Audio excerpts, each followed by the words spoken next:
Welcome to the Master Your Millions podcast, the show all about your financial potential and leaving a legacy for future generations. Here are your hosts, Jason and Scott Henderson.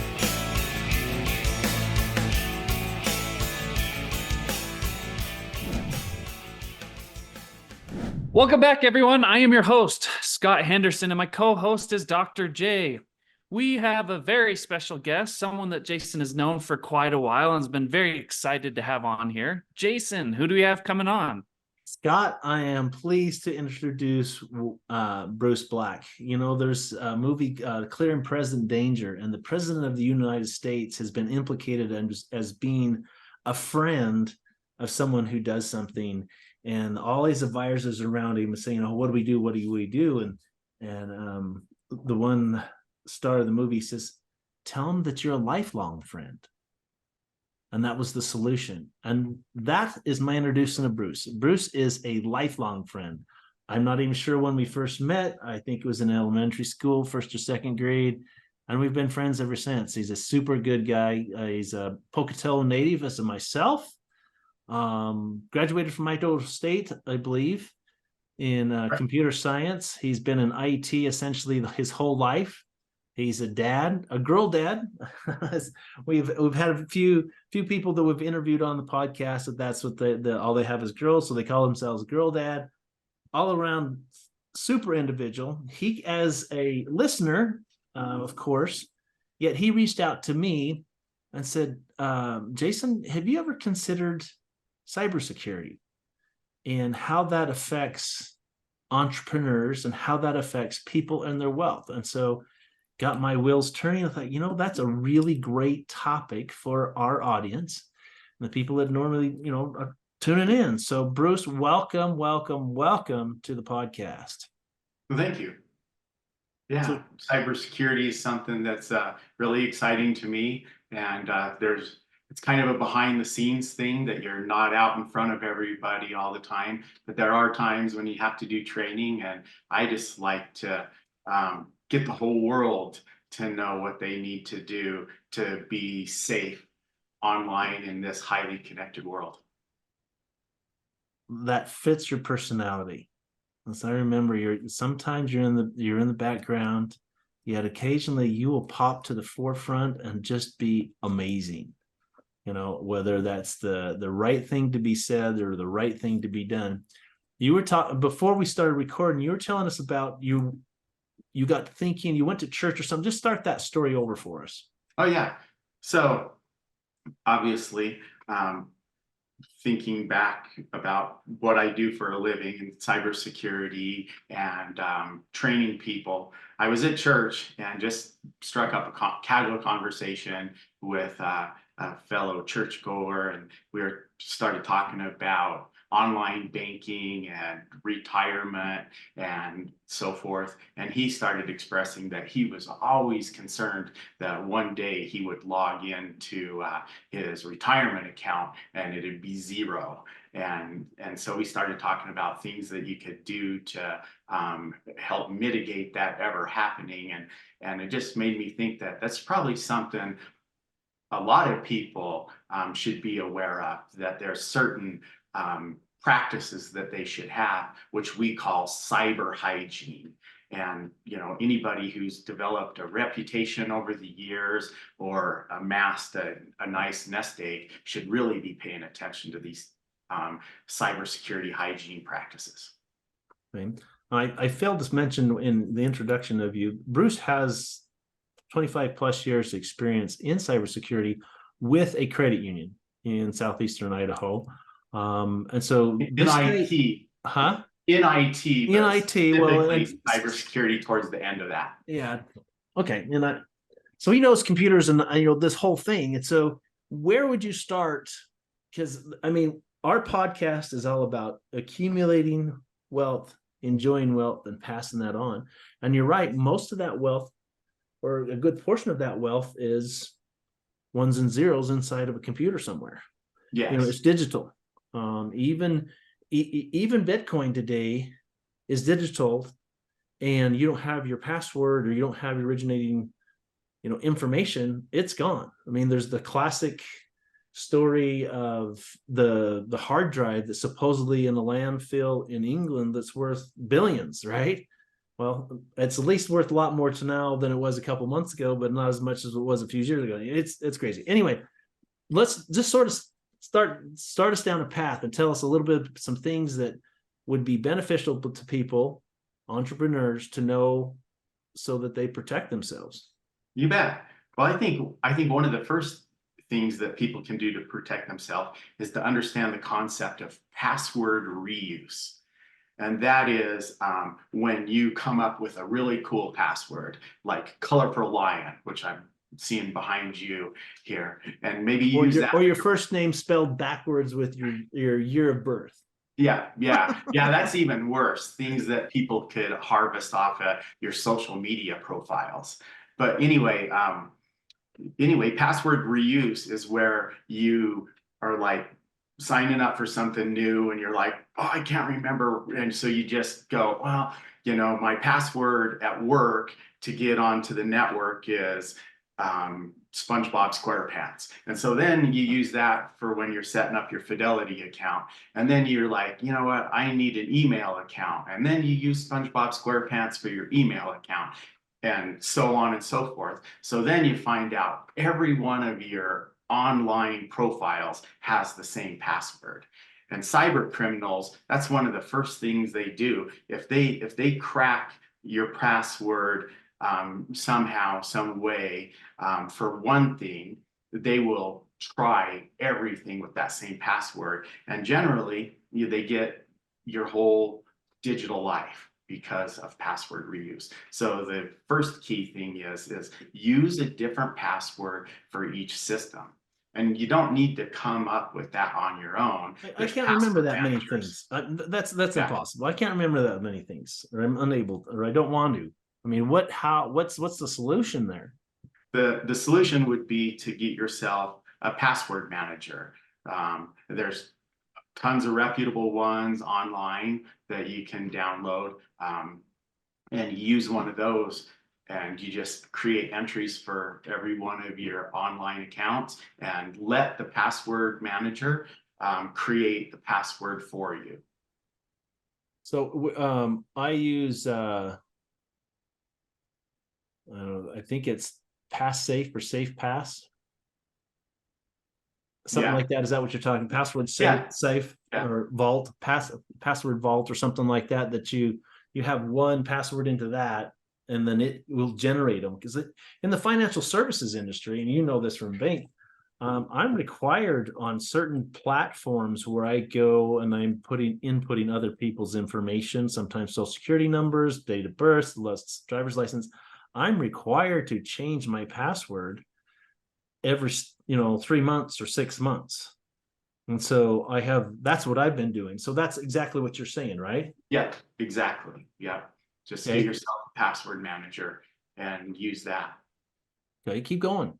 And then probably another one is set up that password manager to create long passwords. And you may have a few accounts that you think that, I do need to remember this password. Use a passphrase. So instead of trying to be like, EIG $ and trying to remember this thing, come up with a passphrase of, I really like powder snow. Yeah, I like to snow ski. Yeah, okay. Yeah, and throw in some special characters and stuff, but make it a long passphrase, and that'll make it easy to remember, but very difficult for a hacker to crack that password with the tools, because in passwords, length matters. However, again, you're better off just using the password manager. So when you're saying length matters, I'm a minimum of 8 digits or 8 characters. Well, I don't know what you say there. What are you saying? That because some of these password safes, you can set that length, and you're saying make it as long as possible. Yeah, I always look at the limitations of the system. So you'll maybe signing up for something new, and it'll say create a password between 8 and 20 characters. Well, if it'll allow me to do 20 characters, I'm going to tell my password manager 20 characters. And so I'm going to do it as long as possible. So always take the longest one that you can. And another thing it's becoming more prevalent is multi-factor authentication. So if any of your online services offer multi-factor authentication, take advantage of it. And there's different authenticator apps that you can get. Well, there's 3 ways actually that you could receive the multi-factor token. 1, they may email it to you. 2, they'll send it to you over SMS or text. And then 3, using an application that you have on your phone, your smart device, and then you have to plug it in, and then it will give you like a 6-digit code that you type in. I say stay away from the email ones, because email is often easily broken into by cyber criminals. Use SMS, or better yet, the authenticator app like Google Authenticator, Microsoft Authenticator, Authy are a few of them. And whenever possible, take advantage of that, especially on your email. You want to keep people out of your email, because if they hack into your email, then they see all of your business, everything you're involved in. Wow. Okay. Keep going. Yeah. And then I think, so that's kind of protecting the gateway into your life. But another thing you need to do is really watch out for phishing, smishing, and quishing. Those are all the new things. Phishing is probably well known. Yeah, I've heard of that, but those other 2 I've never heard of. Tell me so about smishing is you've probably experienced that, just didn't know what it was called. And that's when you get texts that are like, hey, somebody tried to withdraw $50 out of your checking, approve or deny. And they give you a URL to click on out of your text to go approve it. Have you seen anything like that? Certainly. So that would be a smish. And it's just a phish, but via a text. And they're just trying to get you to click on something. And a lot of times is what will happen is it will take you to an online banking login, or what looks like one. And so the miscreants have set up a website to look like an online banking platform. And it may be the one you actually use, like it may mirror your financial institution, or it could be something totally different. They're just casting the net out there, right? And then if you go, oh wow, this is my financial institution, then you enter in your username and password. They have just captured your credentials for your online banking platform, and then they'll redirect you to the actual website, and you'll be like scratching your head and going, oh, I just entered my credentials, and then you'll just re-enter them again. And but they've harvested your credentials. So phishing and smishing, that's one tactic or one end goal that they cyber criminals are doing, that we're seeing right now in the industry, in the credit union and banking industry. What was the 4th? What was the 3rd one? So that was quishing, and that's even newer. And that is QR codes. So you may get an email that has a big QR code, and it'll have this big, scary, call to action, like, hey, your account is going to be suspended unless you log in and validate your credentials or something like that. And a lot of times those are for Microsoft 365, because the majority of the world is using Microsoft 365, or it may be for a Google account. And you're like, oh man, I can't lose this. And you'll log in, you'll follow that QR code, and then you'll enter in your credentials. And again, then the cyber criminals have harvested your credentials, and they will go try that later at their leisure to see if they can compromise your email account or something like that. Generally, that's targeted more towards businesses than individuals. So anybody who's running a small business and is using the Google platform or Microsoft 365 or something like that should really take note of this. And if somebody is a small business owner and has a handful of employees set up on that, they should look into the controls to require their employees to have multi-factor authentication, which would then negate that, because the cyber criminal won't have the multi-factor token. So right. So when we're building a business, when an entrepreneur is building a business, and when you really look at it, it depends on what your business is. However, the information about the business is some of the most important asset to the business. Let's say it's a marketing business. Well, almost any business that has sales, which businesses have, it's their database, and that can be compromised, right? If they penetrate the email address or different things, they have access to things like that. So you really got to protect what you've built. Right. Where we have entrepreneurs out there that are building businesses that are, working half days. It's only 12 hours of the day they work, and they're killing themselves over it, but they're not being smart in some of these areas. I know you have more you want to cover. I had a question real quick. What is your thought about these virtual VPN? I'm not even sure what it stands for. A virtual login or a virtual address for your computer, so it doesn't always look like people can tell where you are. So a VPN, virtual private network, and that is a way that you can jump online. So if it's for personal use, right, or a small business may want to use a VPN, and that generally is used to protect your privacy, to be more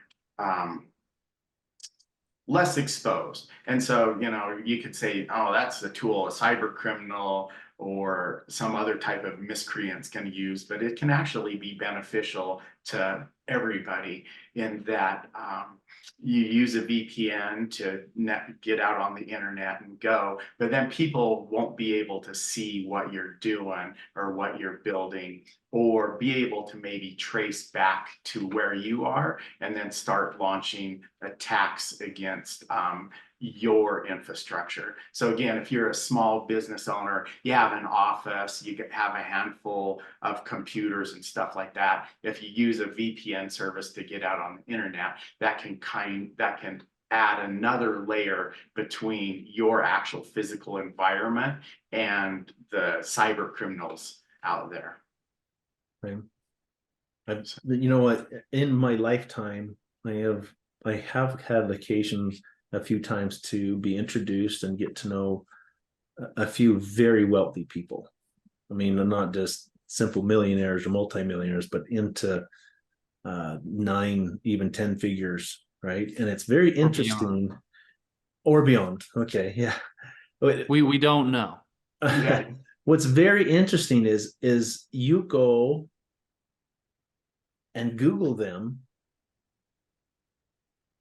you don't really find them, right? As someone becomes more and more wealthy, they start they don't really want to have ownership or anything. And that's something we teach people, is that you don't really want to have ownership of stuff. You want to control things, but you they want to disappear, if you will, from social media and from society, for the fact that as you become more wealthy, you're more and more of a target. I have a really good friend right now his popularity and everything is just skyrocketing.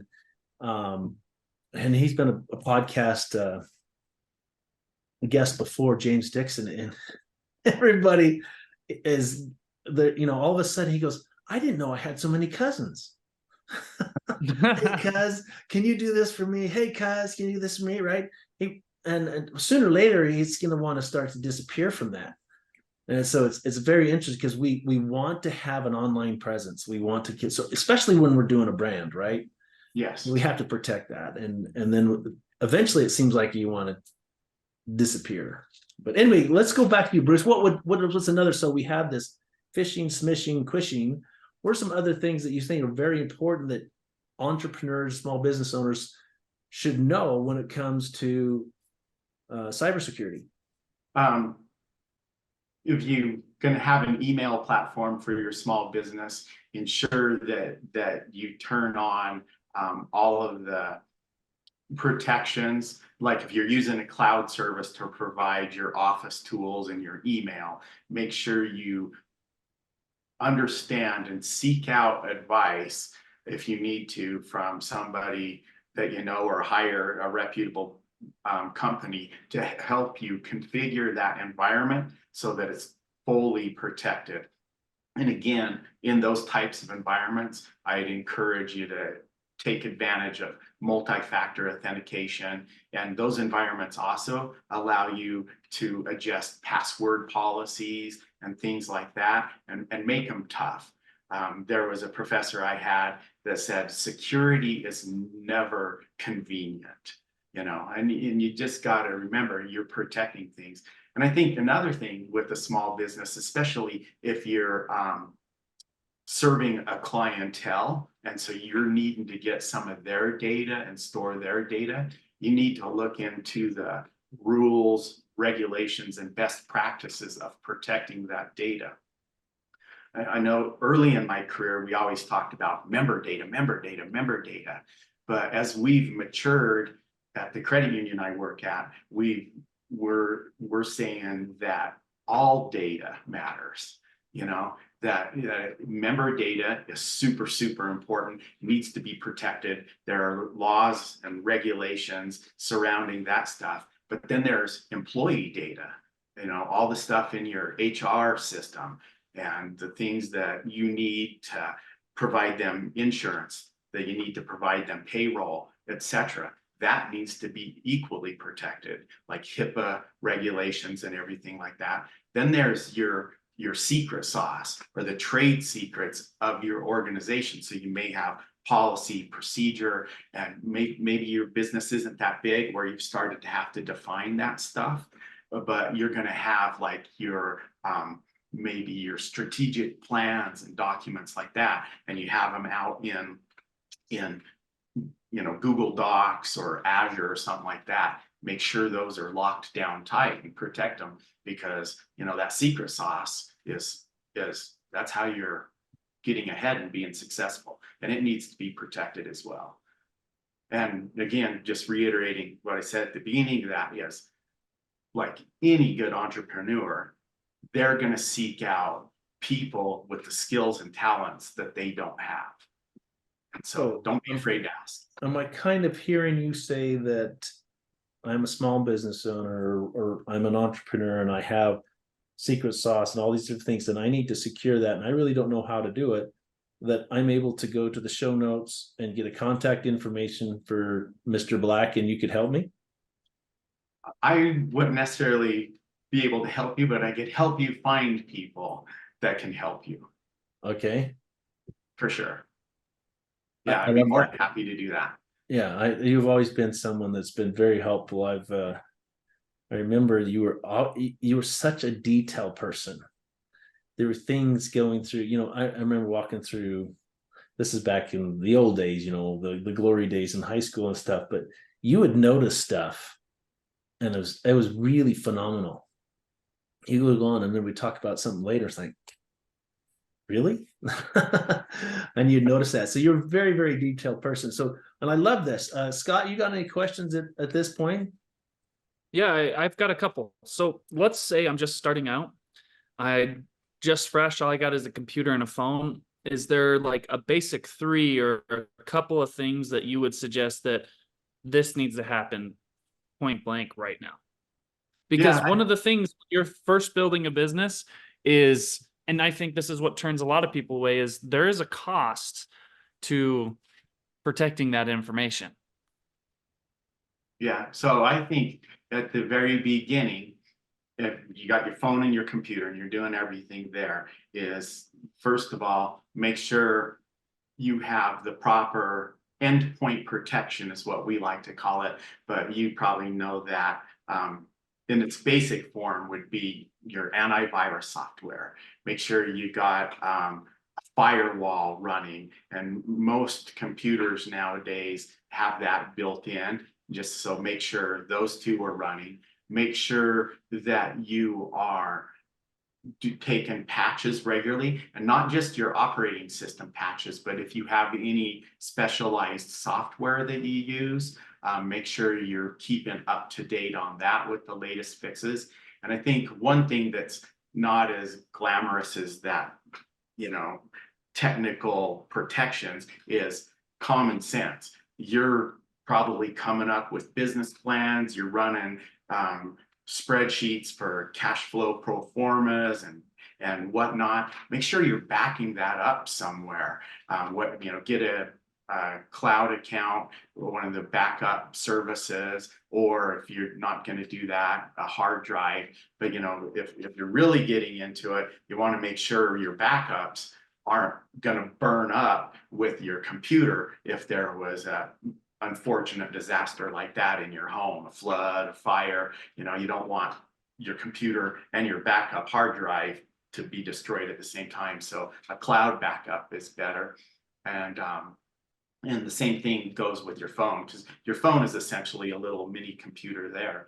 And then, making full circle back to the phishing and those types of things is scrutinize everything. If you have an email coming into you and it's not from somebody you don't recognize, has nothing to do with what you're doing, just delete it. Don't waste any time with it. If something is questionable, then reach out to that person via a different channel and finding like the phone number or something like that differently. Just, practice good cyber hygiene and cyber practices. Okay, so with that being said, and after everything that we've talked about, Bitcoin, cryptocurrency, does that make you smile in the terms of crypto security?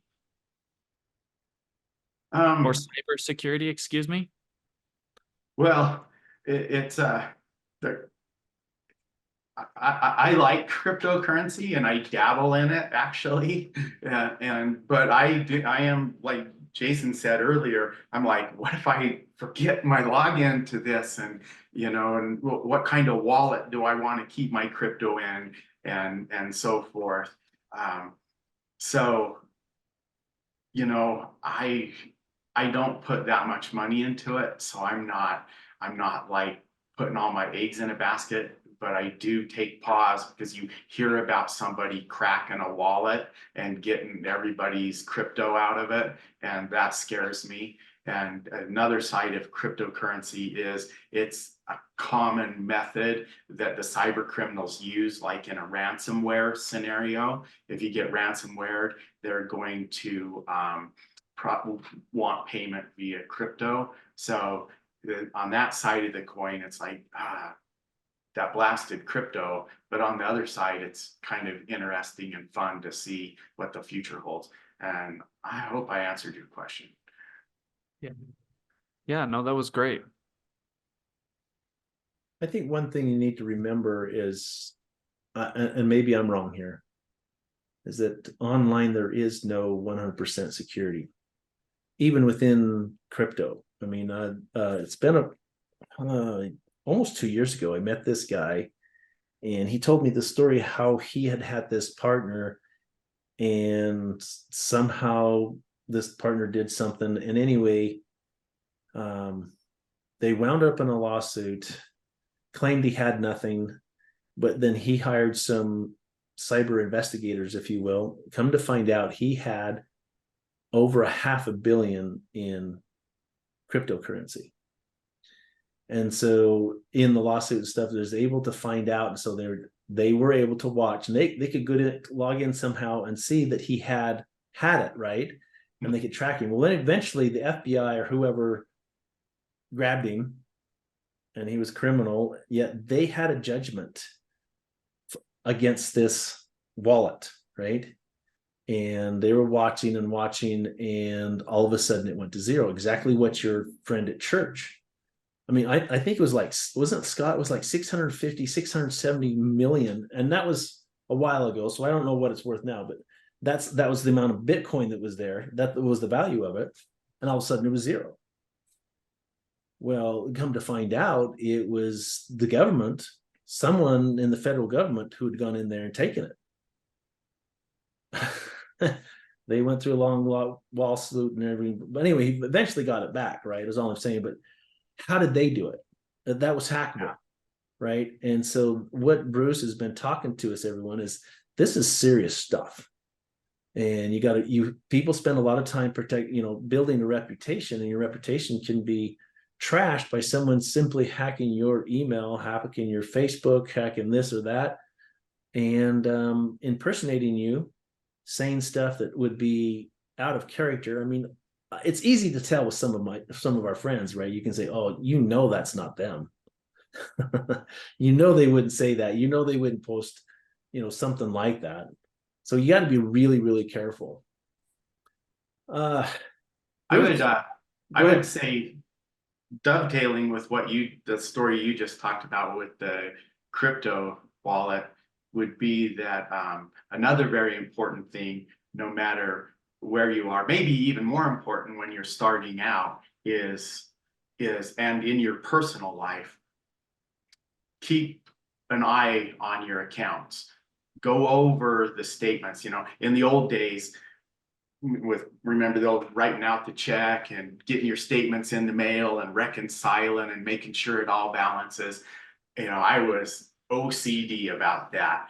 But over time, I'm like, with the advent of internet banking, I'm like, I don't need to do all that and spend a half an hour, and then I would just keep an eye on my internet banking, whether, I was on my mobile device or the desktop online banking, and you can kind of keep an eye on what you're spending and make sure things look right. But with that, then after a while, you just start trusting that and everything's going well. That's a bad habit to get into. You should be checking your statements and in all your financial accounts, retirement, your online banking, your business accounts, to making sure nothing weird is going on there, because you only have a certain number of days to dispute a transaction, and you want to catch it within that frame. We've seen things where miscreants somehow find people's account numbers, hack into internet banking, then they'll check the accounts, and they'll try to do an ACH withdrawal from that large account. And usually the third party system will do what they call verification transactions, where they deposit like 13 cents and 17 cents. And then you have to say, did you see the two deposits? And you go, yes. What were the amounts? And you tell it, it was 13 cents and 17 cents. And then it'll go, okay, I'm setting up the transaction. And boom, people will get money taken out of their account. And if they're not keeping an eye on that account, they won't catch it in time to dispute it. So very important. How long is that dispute time? Is it 24 hours, 72 hours, a week? Well, it depends. On a consumer account, I believe that you are given 60 days. And on a commercial account, it just depends what the financial institution decided on for that. So there's consumer protection regulations, and they give you 60 days to dispute a transaction. I think Visa, MasterCard, American Express, they give you a grace period of 120 days, something like that. But it's all online. You can find the specifics. Cool. Well, this has been super entertaining. Thank you, Bruce. We've really enjoyed having you on. I'm so glad that as a listener and as a friend, you reached out and pointed out something that's I don't know if we call it a hole or a weak point, and something that we haven't covered. We've been at this for over a year now. We appreciate all our listeners. We invite you to go out and give us a 5-star review and subscribe. It really helps us. So we're getting more and more of a listenership and a footprint. We really appreciate that. But yet this is really great to be able to talk about something that honestly I don't know much about. Right. I think I know the rudiments. I do have that password vault that I use, because I have a brother that's also been in IT. Yet, great stuff, Bruce. Great. Thanks. Well, thank you for having me. Yeah, of course. Any final words before we wrap this up? I like the analogy of like growing up. I always remember watching TV shows and even a few friends that we had in high school that, somebody has a heart attack, and then they decide that's the time that after the heart attack, they realize they got to quit eating so much bacon and quit drinking so much whole milk and all that yummy stuff. Don't wait until after you have a compromised account or identity theft to protect yourself. Start protecting yourself now so it never happens. That's my advice.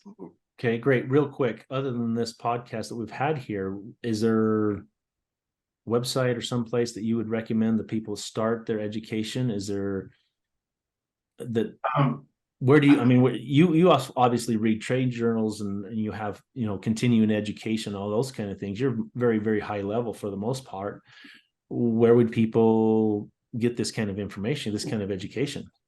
There's a website called Know Before, I think it is. I can send you the information. You could put in the show notes, but Know Before has a lot of good resources to fundamental cybersecurity practices that you can adopt in your personal life and in your business.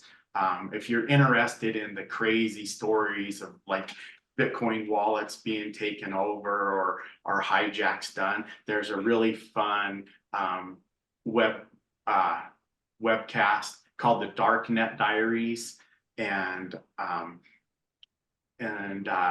just Googling cyber hygiene or anything like that will reveal tons of hits. The common security companies like Symantec and McAfee and all those places, they have blogs that talk about what's going on. Some of it's, geek level stuff for us in the industry. Other stuff's a little more normal people oriented as well. Normal people love that. Love it. Well, Bruce, thanks again. You're the man. Jason, any final words from you? No, this has been really good. I think this has been a really great episode for a lot of people that's got some nuts and bolts, and to help some people and maybe wake them up to some things like you say, Bruce. Don't wait until you have the heart attack to change your diet and your health practices. Don't wait until you're compromised to start now and to protect it. Or in other words, don't wait until the house burned down to get insurance. Yeah. So thanks again, Bruce. Guys, if you'd like to connect with our guest, we will put all the links in the show notes down below. If you would like to connect with Jason or myself, feel free to hit us up on Instagram, Twitter, Facebook, or whatever platform you want to use. Please drop us a 5-star review. It is so helpful with the algorithms. Last, remember that mastering your millions all starts with your mind and your team. Make sure they are the best. We'll catch you next time. Thanks for listening to Master Your Millions with Jason and Scott Henderson. Check the show notes for any links or contact information about today's guest. Make sure to follow the show so you don't miss any future episodes.